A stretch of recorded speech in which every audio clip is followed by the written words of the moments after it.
The Exit 8 is proof you don't need monsters, guns, jump scares, or a story to get a movie adaptation. You just need to be popular at some point in time. I thought I'd check out the game before seeing the movie. They're going to have to take some massive creative liberties to get this to 90 minutes. So what's it about? You play as someone who doesn't talk as they must walk through an endless repeating Japanese subway corridor. If something looks wrong, turn back. If everything looks fine, keep going. Each time you are correct, you move up a number till you reach Exit 8. If you're wrong, you get sent back to the start. A very simple idea executed well. No need for tutorials, you'll pick up what you have to do quite quickly. There is only ever one anomaly to spot in each corridor. The simplicity makes the tension stronger. The best thing about the game is how it turns your own memory against you. The game lets you walk through the corridor 3 times before the actual game starts. This is so you can get used to what everything should look like. Then the sign at the end of the corridor will be yellow with a number 0 on it. This is where the fun begins. Most horror games try to overwhelm you with threats. The Exit 8 takes the opposite approach. It's silent beside your footsteps and a droning machine sound. The corridor is very minimalist. 3 doors, 2 vents, 5 posters, and 1 rude guy that never stops to say hi. Yes, I counted all those things because I felt like I had to. You need to know if one is missing or slightly different. After failing a few times, I really started to take in the tiny details.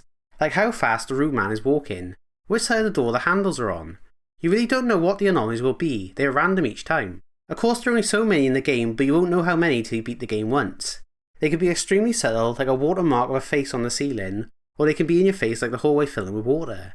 I did shit my pants when the obvious ones happened. You really don't see them coming because of the repetition. This is the key to the tension building. I got so used to, I call him Liu Kang, walking past me. Then the one time I turned around to check a sign, he's there staring at me. This might be the most uncomfortable I've felt playing a game in a long time. You get so used to how things should be that even tiny changes start feeling genuinely disturbing. Now every time I saw Liu Kang I was a bit on edge. Is he going to mess with me again? Or is he just distracting me from the actual anomaly? I also get more stressed the longer the game went on because I didn't want to get sent back to the start. The game is also a great psychological experiment. At one point I could have sworn the blue poster was red before. I actually studied it for a few minutes questioning everything I knew. Could I be colourblind or am I just stupid? The game feels like being stuck in a nightmare where logic almost works. It makes you do the horror work on yourself. The Exit 8 is not a game you can beat mindlessly. You have to actively be engaging, observing, comparing and remembering. The design of the corridor helps with the horror. This is a very realistic and plain environment. It feels like somewhere you have been before. It's a bit too clean black and beach Japan for you, and the fluorescent lighting is all too familiar. That's why when something does go wrong it hits a bit harder than usual.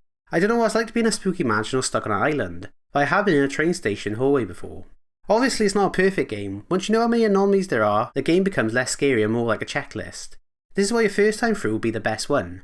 By the end you'll turn to check the cameras for a red light, stare at the posters for 3 seconds, look at Liu Kang, he still won't talk to me, and check behind the sign. It saps the fun out of it. The game transformed from psychological horror into a routine. The game is also really short. This is a one-trick pony.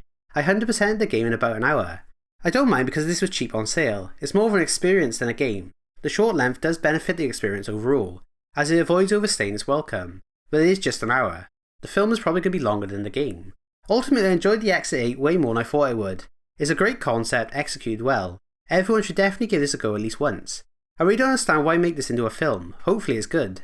The scariest thing in the Exit 8 isn't what changes, it's wondering if anything changed at all. Time to rank it. I'm feeling number 60. The Cosmic Shake is more of a game, but it was kinda average, whereas the Exit 8 was great at what I was trying to do, so it's above that. But I don't think I can put it above Unpacking. That game also nailed what it was doing along with a surprisingly deep story, so it just beats the Exit 8 for me. New number 60. It's crazy this might be the only game where you can get gaslit by a corridor.